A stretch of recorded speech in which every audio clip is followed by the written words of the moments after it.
তাকাইছে দেখ। আর বলিসনি, কিছু কিছু বুড়ো লোকের এরকম খাসলত থাকে। রাস্তাঘাটে ইয়াং মেয়ে দেখলে ভিলভিল করে তাকায়। ওইসব বুড়োর দিকে তাকিয়ে লাভ নাই। আমার হবুদুল্লাহ ভাইয়ের বাড়ির লোক তোকে কখন দেখতে আসছে তাই বল। দাঁড়া, আমার বাজার করা তো হয়ে গেল। ওরা কখন বেড়াইছে ওকে একবার ফোন করে দেখি।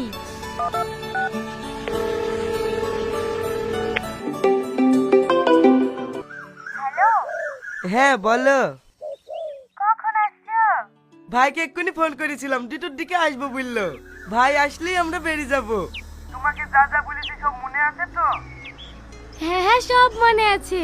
তুমি দেখিলিও, তোমার আব্বুকে আমি এত যত্ন এত ভালোবাসা দেব, তোমার থেকে তোমার আব্বুর কাছে আমি বেশি প্রিয় হয়ে যাব।